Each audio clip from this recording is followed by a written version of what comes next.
Afternoon. It is my absolute pleasure to be on stage this afternoon with two absolute running legends and people that I look up to, which is outstanding. So I'm going to invite to the stage first the legendary yellow runner, two-time finisher of Badwater, and female champion, Sally McRae. Welcome, Sally. Great to see you.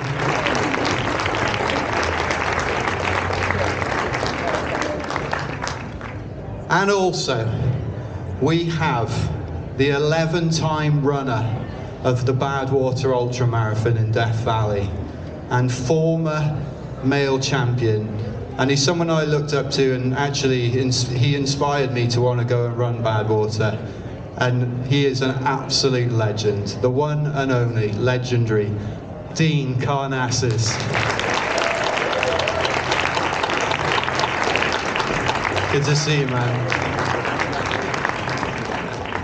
Now, I'm sure you guys have got lots of questions this afternoon as well, so we will have an opportunity for a Q&A with the audience.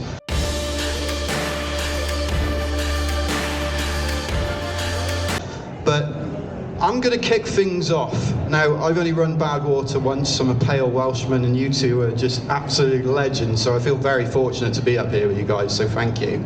I'm going to kick things off. So yesterday was the announcement of the race field for the Badwater 135 for 2023. What advice would you give to those rookies going into that inferno for the first time? Perhaps, Dean, do you want to answer that first question? Don't sign up. That's the easiest way. Withdraw your application. Is that what you're saying? I can go then. And if you're tempted, go into a sauna at the gym and do like 100 burpees and see how you're doing after that, and then make a decision. Yeah. Is that your training process? Some whiskey too will help ease the enter button. When you See, I think I can match you on the whiskey drinking, Dean. Sally, same question to yourself. What advice would you give to those rookies going out there? Gosh, I think we could probably talk about advice for this entire session. But initially, I think one of the most important things is to not heat train too early and too much. That can actually sabotage your entire training plan and lead to pretty extreme fatigue going into race day, especially now. When Dean raced it, it was the morning start. When I raced it, it was the night start. So now that it's the night start, depending on the wave you're in, my wave was always 11 p.m. And so you're already starting sleep deprived. You don't sleep that night, and then you don't sleep the next night. That's 24 hours. So you're going sleep deprived. So the heat training is really important to both to understand it, be educated in it, really understand how it works. And just it's actually pretty simple what it is that you need to do. But yeah, be educated in it, don't do too much of it too early. And I think, a race like Badwater, with it being 125 Fahrenheit, that's so tough. What do you do for your heat training? Dean, did you and I do the same thing? Apart from the whiskey. How sick are we? I know. How much do we want to share? I crewed it in 2014. The first time I ran it was in 18. I won it in 2021, and then I made it a part of my project last year. And all 4 of those years, even as a crew member, you do need to heat train as a crew member. In fact, I think that a lot of the problems that arise in the race are because of the crew. So whether you're crewing or racing it, what's important is to try different things, because heat is like altitude. So for those of you that are mountain runners, you might go running with a friend at altitude, and your friend is dying, dizzy, vomiting in altitude, and you could be totally fine. Heat's similar. Some people just are stellar in the heat, and others do not do well. So I think for me, that's what I was always trying to do, is how can I operate in the heat and still perform well, recover well, so I can train hard again.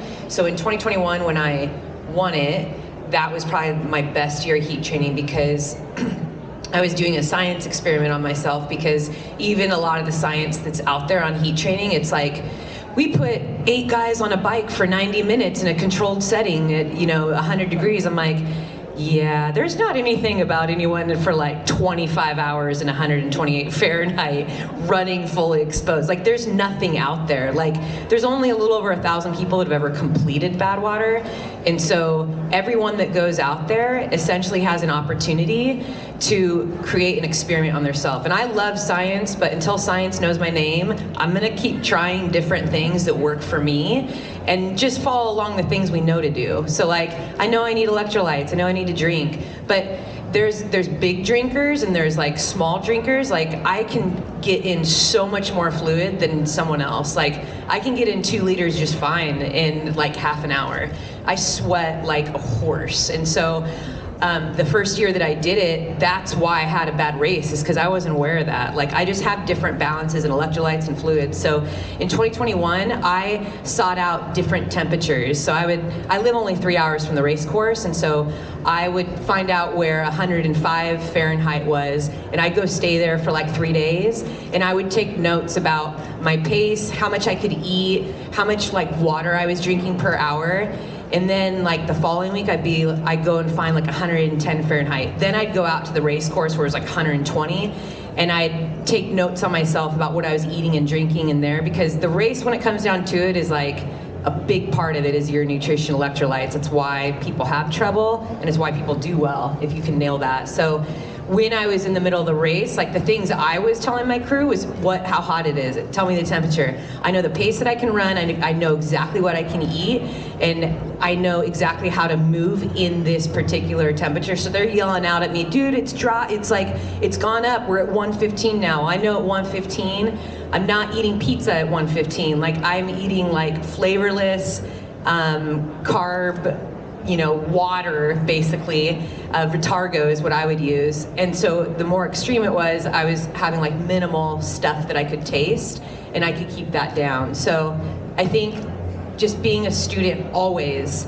in every race, I mean, this really applies to everything even outside of Badwater, you are a student of your own body, and I think that's also what makes ultra running such a fun journey.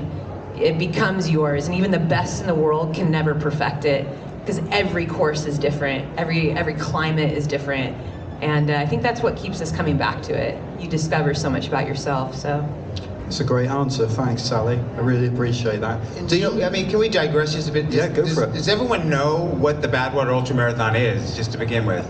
Pretty much, show of hands, anyone who's kind of so-so. It's a 135-mile foot race across Death Valley in the middle of summer. And Badwater is the lowest point in the Western Hemisphere. And then 135 miles from that is the highest peak in the contiguous US, Mount Whitney. So it's lowest to highest.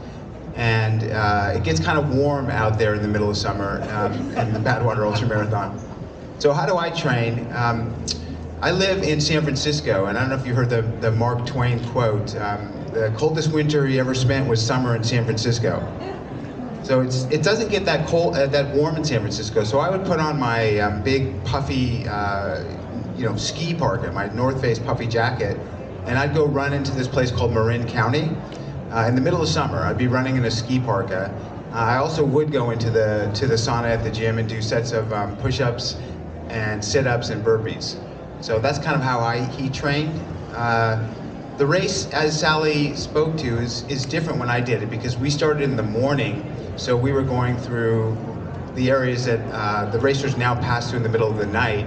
As far as like putting on my kit, so to speak, I would start that very early on, because I was always in the elite start, which started at 11 a.m.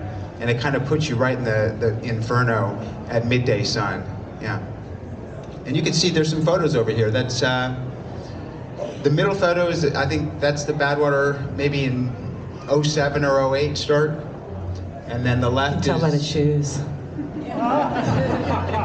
Those red shoes, they're lovely. Yeah, I think, it is really, really challenging coming from like a temperature up here in like the northeast or the UK where I'm from, like to run in those kind of temperatures. Pale, pasty Welshmen aren't meant to be out there in that kind of heat. For me, we get a lot of rain in London. My wife made a great suggestion, and it's something that's worked really, really well, was we actually insulated our garage and then put the treadmill in the garage, but we got ceramic heated ceiling tiles that you get for Bikram yoga, and we put that into the garage, and that environment it can go up to 80 degrees Celsius, so like hotter than the face of the sun pretty much. That's which is commitment what you're too, right there. I mean, that Thank is, you. yeah, that's pretty incredible. Like you renovated your garage. I renovated my garage. I renovated my garage. And you said your wife helped you. Is she your ex-wife now, or? Yeah, I dragged her all the way here to listen to me. So There's no room for the car, honey. There's no room for the car. Oh, I love it. What would you say is the biggest transferable skill, Sally, from being, such an accomplished mountain runner to go and run a road race like Badwater? Mental, physical, what are the biggest transferable skill challenges you see with that? Yeah, I'd say my pull toward it is that the finish line is in my favorite mountain range, the Eastern Sierra, where Mount Whitney sits. Beautiful. So that always pulled my heart from the start to the finish, was that I was forward facing to the mountains that I love. And surprisingly, I don't think a lot of people know this, you pass through like 3 mountain passes. Yeah. It's just on road. They are merciless climbs. The first one is a 17-mile climb with 5,000 feet of climbing. And then the next one it's a half marathon. It's like 13 miles with, is that like 4 or 5? Or is that one bigger? A little bit, it's right around, it's a little bit less. It's like 30, 38, I think, 4,000, yeah. And then it ends with 12 miles and 5,000 feet of climbing. So on one hand, like if you are used to a lot of uphill, incline running, mountain running, you really look forward to those parts because it gives you a break from the flat.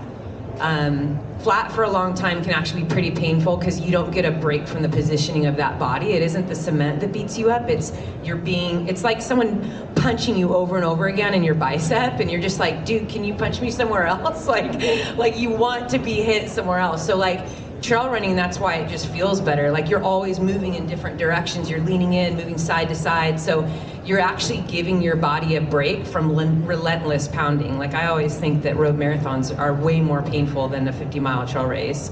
So I knew that road running was gonna be, that was the first road race that I've ever done as far as an ultra distance goes. But I found that my greatest strengths were 2, just being on my feet for a long time, being able to climb was a strength of mine, and then finishing on a climb I think is definitely an advantage if you're a mountain runner, because a lot of mountain races, race directors love to do this where they're like, and it ends with a climb. Like that's like, it's always a climb to the finish line in mountain races.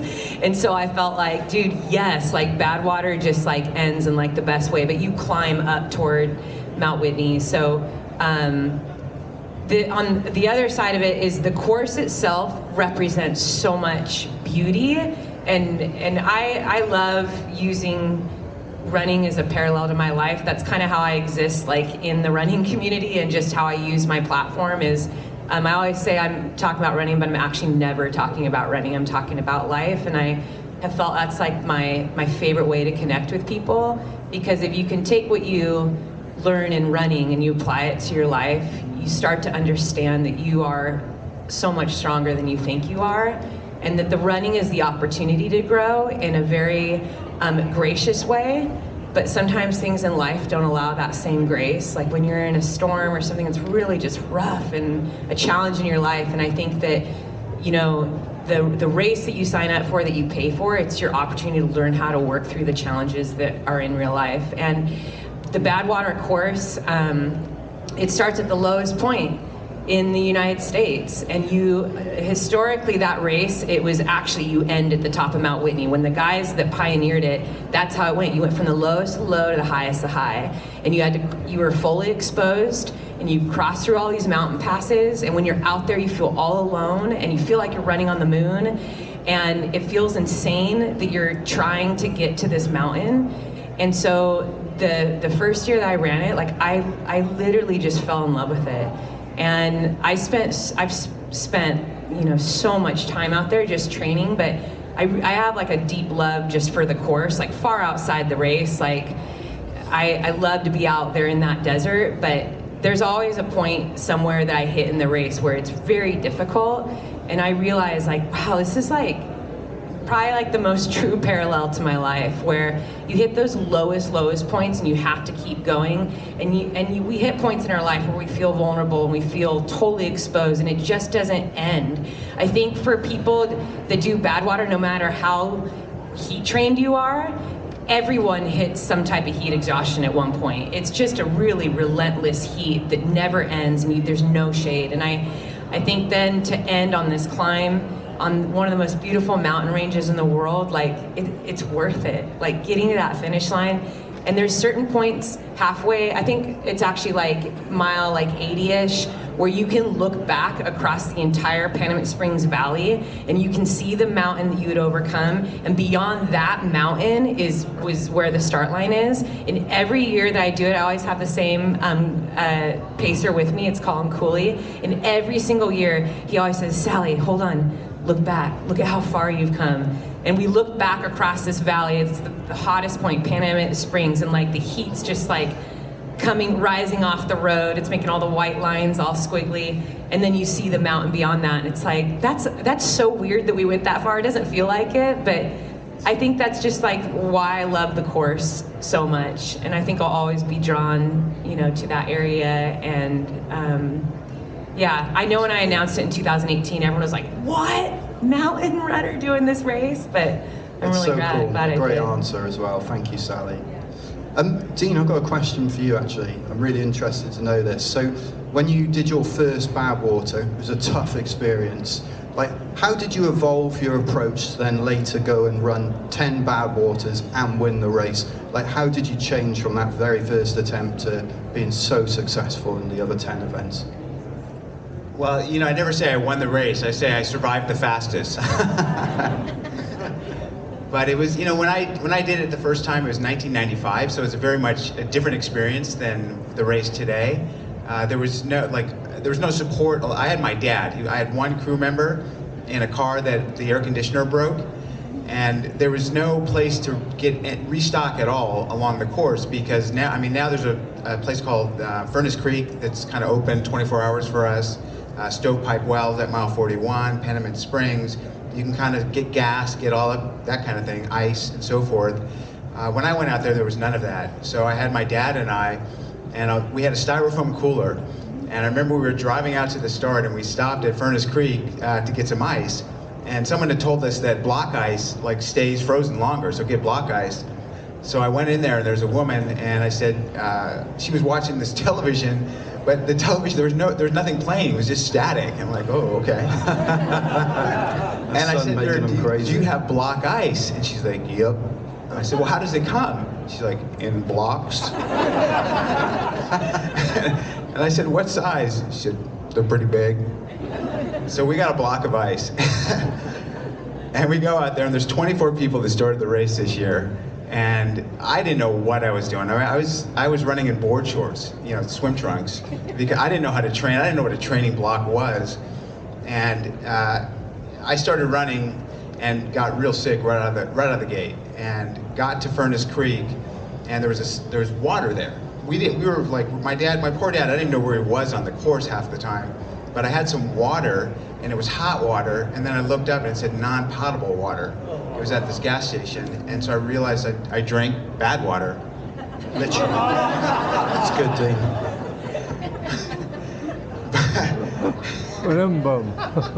Yeah, and then, okay, so it's getting hot now. Like, it got up to 127, and we're on that first climb out of Stovepipe Wells. And my dad says, why don't you just sit down? I was losing it. He said, why don't you just sit down and put your feet up? I'll grab the cooler. So he grabbed the cooler, put it on the asphalt. I put my feet up. He rubbed my legs. I thought, oh, this feels so good. Dad, I gotta stop. I'm not sure I want to keep going if you keep doing this. So he said, all right. So I got off, and I turned around to start running. He picked up the cooler, and the styrofoam bottom had melted. It was like when a marshmallow, when you roast it too close to a fire. It was just this white smudge mark, and all our black ice went. So from that point on, I was drinking just warm water. Yeah. It was really glorious. It was. It sounds delicious, Dean, I've got to say. But I thought I was hallucinating as well, because at night I was running along and I saw these tarantulas on the road and scorpions, and then little snakes. I'm like, Dad, I'm hallucinating. He's like, those are real. Well, that's the next good question, actually. What's your favourite hallucination that you've both had? Oh, I've had some good ones. I've seen on. dinosaurs off in the desert, like, whoa. You know, obviously when you see a car, your distance perception is completely thrown off. It's like you're on mushrooms. You know, when you see down the valley these lights and you think there's snake eyes right in front of your face, and you realize it's a car 15 miles away somewhere. But the first year I did it, I was destroyed. I mean, I was so mentally somewhere else, and it was the middle of the night, and I see this minor 49er on the opposite side of the road. You know, he had a gray beard, he had overalls on, and he had a goal plan, and he came walking over to me. He said, water, I need water. And I had a handheld water bottle that had some warm water in there, and I aspirated the water into his gold pan, and I heard the water sizzling on the pavement, and I looked up, and I put my arm right through him. I'm like, oh my God, that was not real. Yeah. And then I woke up in a hotel room in Lone Pine. And I'm looking up, and my dad's looking down at me. I'm thinking I'm hallucinating again. I reach up and I hit his arm. I'm like, Dad, where am I? He's like, oh, I was so worried. I couldn't find you. And finally, at about 4 a.m., I found you passed out on the side of the road. I brought you in the car to Lone Pine, which is like 60 miles away. That's the nearest hotel. They said, I cranked up the air conditioner and you've been asleep for 6 hours. And I said, but Dad, I wasn't finished. I wasn't done. He's like, son, you were very done. I assure you, you were plenty finished. Put a fork in him, he's done. Sally, what about yourself? What have you seen hallucinating out there in Death Valley? You know, in all my years of ultra running, I've never hallucinated until this past year when I did it as part of my project. And I was so adamant that I wasn't hallucinating, and of course at this time it's Colin again crewing me. I'm like yelling back, I'm not hallucinating, but there are like 100 beach chairs off to the left. Like there are, and so what I saw was like, you know, claymation characters, that everything was a claymation character, and it was like huge, like lots of colors and canoes and kayaks and all these claymation characters having like cocktail parties and like oversized animals. I'd never ever seen that in my, like ever in my life. I had never experienced hallucinating, but I think, you know, this last year I had this freak thing happen to me. I jammed my leg in my hip capsule, so it was like stuck. And I have like some spine stuff sometimes where I will fall out of place, but I kind of know how to like put myself back into place, and we couldn't, so my leg was stuck, so I was kind of dragging my leg, hobbling for the last 70 miles, and I think it was just so exhausting. I was so exhausted trying to focus on every single step because it was very uncomfortable, it was painful, and we just decided, I was like, we're finishing it, but this kind of stinks. So at that time I was just so tired, and then it continued, I'd say, probably for like 7 hours. All the way, yeah, they still bring it up and tease me all the time about it, and I was like, I do not see it, like, I promise you I'm not hallucinating. And then they'd be like, oh, well, what do you see over there then? So hallucinating for 7 hours? Yeah, 7 hours.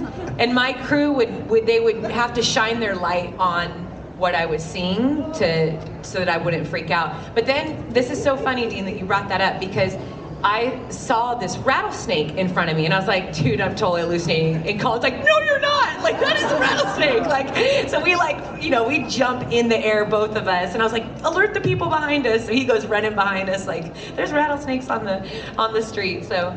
Well, look, I know that hallucinations can be a little bit scary at times, and I know that you're going to do the 200s this year as well, so I'm going to tell you a little story about hallucinating, and apologies if anyone caught this a couple of minutes ago when I was talking.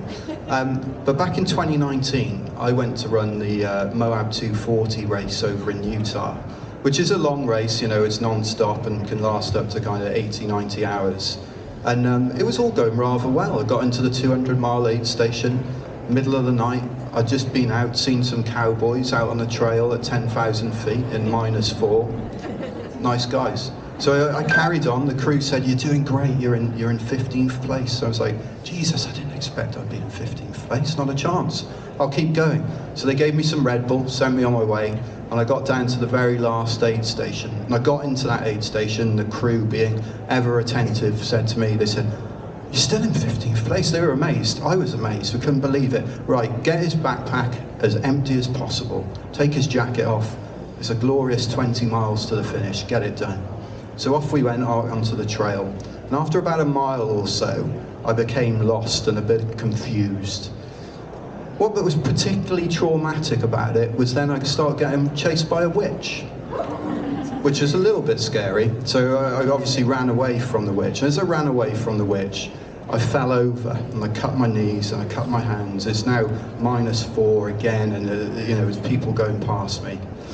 So I got back up and I did the only thing that any good man could do. I ran and hid under a rock like a little child.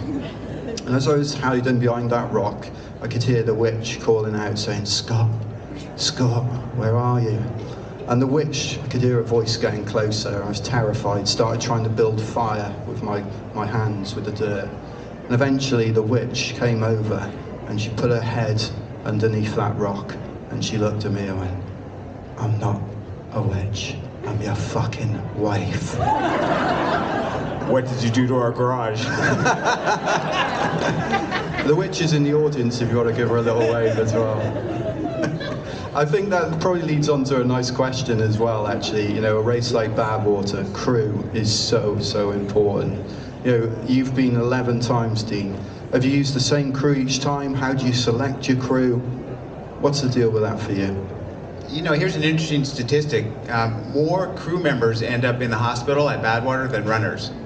So the crew member, you know, they have to take care of themselves. A lot of times they're so preoccupied with taking care of the runner that they don't hydrate themselves. But, you know, I say of ultramarathons, an ultramarathon is a slow race that happens very quickly. It's amazing how often you're interacting with your crew on a good race. And, you know, going from having my father as a single crew member for a couple of years, and then having, you know, Rich Roll and Jason Koop, like, you know, for my 10th year, all my friends came out.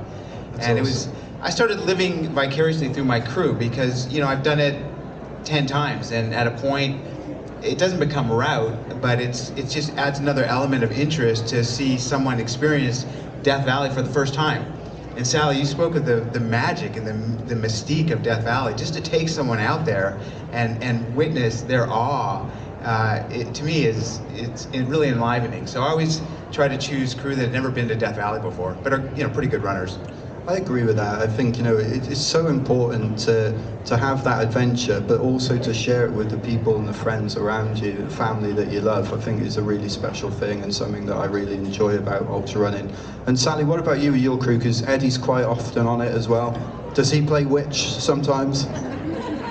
You know, Eddie has been my greatest support in my career, and so he has actually not been able to crew for me until 2021. That was the first time he's been able to crew. So we got 2 kiddos, and he's always been back at home taking care of the kids when I run. So taking him out in 2021 was, like what Dean said, it was so fun to see his fascination and excitement about being out there. But we spent our wedding anniversary, it was just a few weeks before the race out there, and his post on that, I was dying. He's like, you know, you love your wife when you spend it in Furnace Creek paying too much for overpriced hotel food. And I think at that time it was 123 Fahrenheit. So it was, you know, he's been so supportive, and I think, you know, being my crew chief that year was a game changer, just to see his face in the car as we're driving along, as the crew's driving along and I'm running.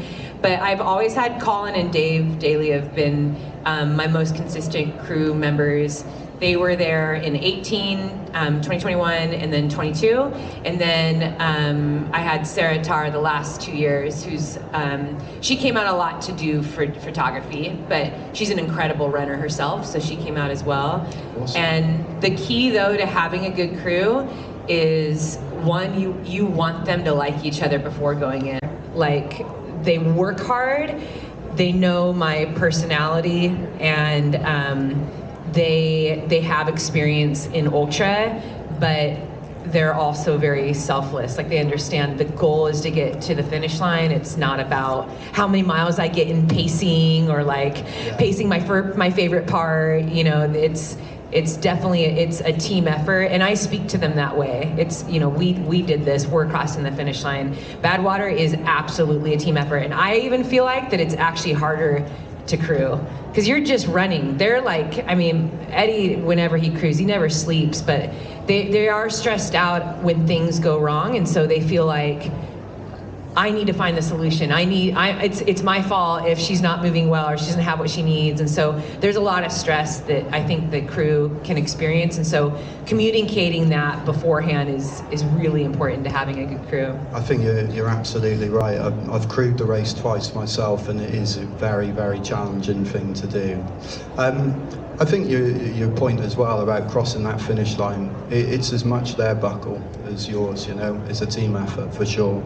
And it's a team effort in which everyone suffers as well. So more generic question, I guess, but like, why do you think that we as humans seek out these visceral experiences where we suffer to a new level each time?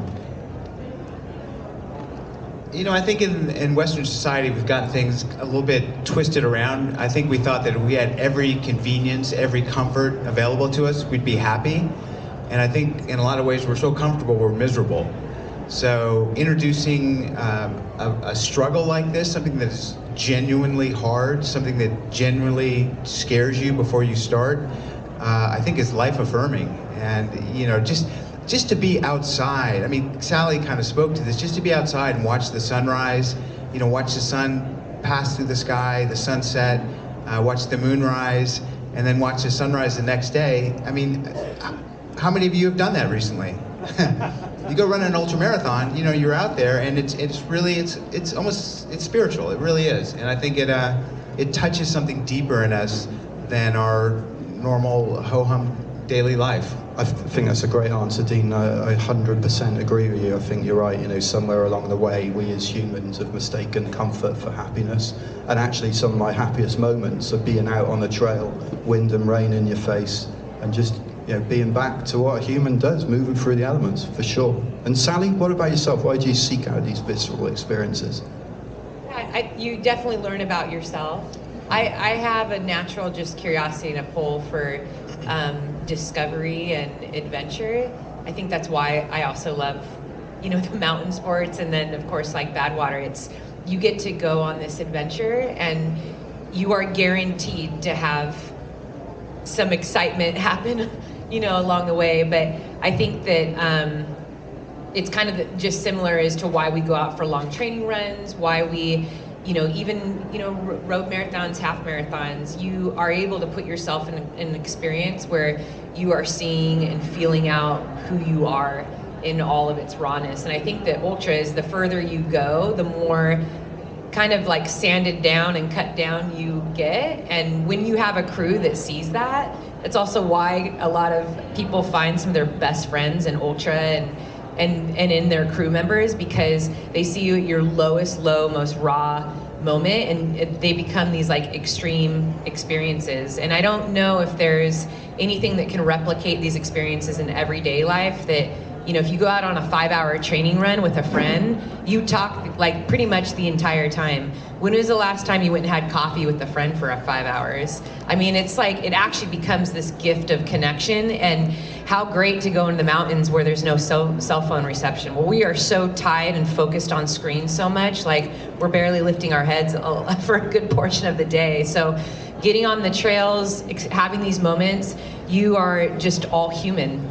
And it's not gonna be a perfect day, and it's gonna be uncomfortable, and it's gonna feel like terrible, but it's also amazing to see how strong you are, and to also do it shoulder to shoulder with people that are just like you. So it's a very human experience, and I think people want that. People want what is real, and they want to know what they are made of and that they are able. And I think that if you stand at a start line, you are able. Whether you have a DNF or you don't get to the finish the first time, every time you show up, it's just proving to yourself that you believe in who you are and your ability. So. I completely agree, and I think from my perspective, when I get older in life and I reflect on what I want to be proud of and enjoyed in life, I think for me, it'll be the times where I went out, had an adventure with friends, family, witches, and tried to do some wives. I'm going to get hit on the plane on the way home for this.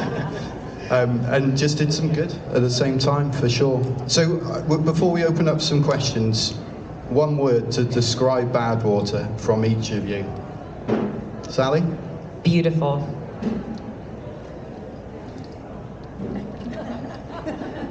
Harmolipi. None of you know what that means. Is anyone here Greek? It's an ancient Greek word, harmolipi, and there's no real English translation, but it's feelings of joy and sorrow at the same time, bittersweetness. So I think of Badwater as kind of bittersweetness, harmolipi. I like that, Dean. It's a really nice answer. I would just go with visceral. It's a visceral experience that's going to test every fibre of your being, but you'll learn so much by doing it. Should we go to the audience for some questions? That would be great, wouldn't it? Steve, do you want to give us a hand with that? Yeah, we're live with questions. You get a bag for a question. There you go. What's your question, sir? You get a free entry to Badwater. Congratulations. The sun cream in the bag. It's a blister kit inside and some Vaseline. My question is for all the runners, really. You touched on some low points and some high points. I was just wondering, from all your different experiences, what was your lowest point that you think of for Badwater? And on the flip side of that, your highest point? Do you want to take that one, Dean, first? I don't know if I can tell you about my lowest point. But there are two releasing orifices in the human body. One is the mouth and the other is... So I was in the desert and there was fluid coming out of both simultaneously. And here's my best moment. My dad walked up to me with a napkin that he got like a Carl's Jr. on the way up. He's like, "Do you want this?" Delicious. Sally, what about yourself? Let's see. You have you have multiple lows and highs. The high was winning. That was actually a dream of mine for a decade. Always wanted to win Badwater. The lowest point was probably the first year that I attempted to race it, but it was also like a lesson too. When my adductors completely seized at mile 30, and it never stopped. So in 2018, that was a big low, and I had a really bad attitude about it too. I was like so angry because I trained so hard and devoted pretty much my entire year, and I thought that 2018 was like, I'm winning, I'm so fit, like I'm gonna do this. And then but that's kind of what helped me win in 2021, knowing I need to work on my brain and some other things, some mindset stuff. But that was really low because I think also as a mom, I feel when I pour myself into something, there's sacrifice that happens, and so it was kind of a lot clamoring down on me, but it ended up turning into a good lesson to make training better. So it's really good. I think for myself, I actually went in 2016 to try and develop my running CV to get into Badwater one day, was to go and run independently across Death Valley, and I got rhabdomyolysis coming into Lone Pine. And I think the worst part of that was getting the bill, actually, because we don't get bills for healthcare in the UK. Rather large bill at that as well. I think the high for me was actually coming up Mount Whitney in 2021 to finish that race. I was nowhere near the front of the pack, but to me to become, my brother was the first Welshman to finish that race in 2019, and I was the second in 2021. So that were probably my high moments. Questions? Dean, that was a great sales job that you had. I'm going to go to this gentleman right here in red. And just to sort of speed things along, make your question for one of our great panelists, Scott, Dean, or Sally. Thank you. Sure. So anyone who wants to take this. What is the mental preparation for training for Badwater? I mean, I'm happy to take that one. I talked about mindset a little bit in my my last presentation I did there. I think the thing for me with mindset is that we train our bodies so hard, but how often can we look ourselves in the mirror and hold ourselves to account and say, yeah, I train my mind with the same level of commitment? It's an interesting concept, right? We don't really do it, and it's something that I'm still trying to learn and do. But going to a race last year called the Cocodona 250, I actually spent a lot of time running on the treadmill to deprive myself of like nice views, running around the park in London, all those kind of things, because I knew that when I got out into the trail and started running through places like Sedona, I would just be blown away. And that actually helped me a lot, because I rolled my ankle at mile 90 in that race and still had 160 miles to go. And I don't think I could have done that without training my mind to look for the positives. And I think that's true of life, right? Try to surround yourself with positive people and try to look for the positivity out there, for sure. That was the ugliest rolled ankle I think I've ever seen, Scott. Question? Okay, right here in front. Bag first, and then I'm going to sit down and get a front row seat, and you're going to get the question. All right, this is for Sally. Go VPN, by the way. Yeah. What's your, so you did Badwater, how'd you celebrate after? That's a great question. I love eating, so that's always like my first thing is like, what are we gonna eat? And it's usually like a bacon avocado cheeseburger with sweet potato fries. I have that down. The problem though is that your system's so jacked, so your eyes are like big. You're like, dude, we're gonna eat, yes! And I remember at the awards ceremony, they had pizza, and I really love veggie pizza, and they had the most amazing pizza there. I come back, got a plate, have like 4 slices, and I take the first bite, and I just wanted to vomit. I was so sad. It took me a good 24 hours before I could, but taking a week off from running, and I totally relax. I do a lot of trips to the donut shop. I do a lot of eating, because your weight unfortunately drops quite a bit in that race.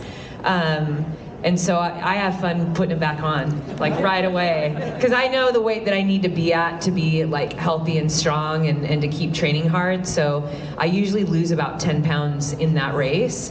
And so I spend the next week like eating everything. And it's funny because people are like, that's why you run, right? And I'm like, I don't eat donuts and bacon cheeseburgers every day. But I'll tell you, the finish line celebration for that week is, it's a lot of food and resting and bike rides by the beach with the family.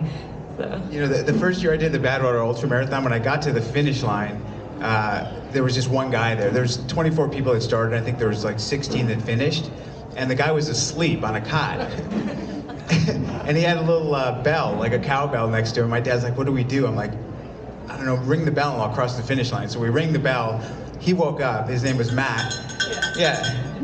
And I'm like, oh man, that was horrible, and I haven't eaten. And he's like, we got food for all the finishers. And he reached down and grabbed some pizza, and he handed it to me. I looked at it, it was covered in ants. I'm like, oh my God, I was so hungry for pizza. That's all I wanted. Still eat it. You're doing such a great job selling this race, Dean. I'm hiring you as a salesperson, marketing person for Badwater. We have time, Scott, I think, for one more question. Right here in front, you're going to get a bag for your question. You're too young to die. This is a question for Sally. How do your kids help you get through your races? You are so cute. What's your name? Lillian. Lillian. How old are you, Lillian? 9. Well, thank you so much for asking that question. My kids have been a part of my journey since the first day. Both Isaiah and Mackenzie, who are actually here. Where are they? Why don't you stand up, Isaiah and Mackenzie? There's Mackenzie in the back. She's 16. And then my son, Isaiah, I think he may have... Where is he? Oh, he's over there. He is not happy that I pointed him out. He's a little more shy. He's like my husband. But Isaiah and Mackenzie have been in the double jogging stroller with me. So when I started running ultras, they were only 1 and 3 years old.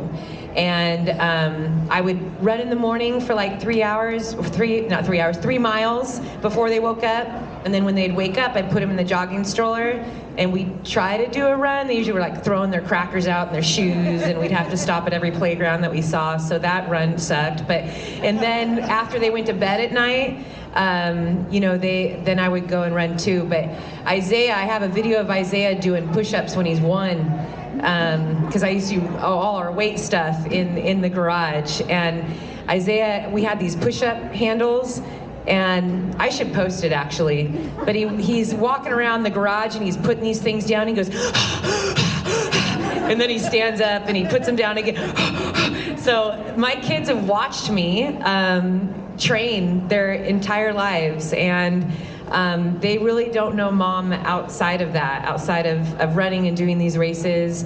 But I'll tell you what, at every low point in my race, I think of my kids, and I think of their faces, and I think of the way that they have encouraged me throughout the years, because they've also been there for my low points, and they're really the #1 reason why I can get through low points. My 3rd year running Western States, I was 11th place. I was right outside I had a really, really not great thing happen to me in the middle of the race, and so I remember crying in the car all the way home. We had like this 7-hour drive all the way home, and my son's arms coming over the back of me while I'm in the front and just hugging me. And both my kids, they have these big sad faces, and they're just like, "Mommy, you did so amazing. We're so proud of you, Mommy. Like, you're so strong." And so my kids put things in perspective. They remind me what's important. It isn't always about winning, and I'd say my favorite memories will always be for my entire life is having them with me. And now they're athletes too, and they train in the garage now too, right alongside me. So. Wow, I think that's the perfect spot to end that. Scott, thank you so much for emceeing that on my behalf. Appreciate that. Ladies and gentlemen, Scott Jenkins, Dean Karnazes, and Sally McRae. Wow. What's bad about Badwater is the bad water, apparently, that you have in Badwater. Thank you so much. That was amazing. Appreciate it.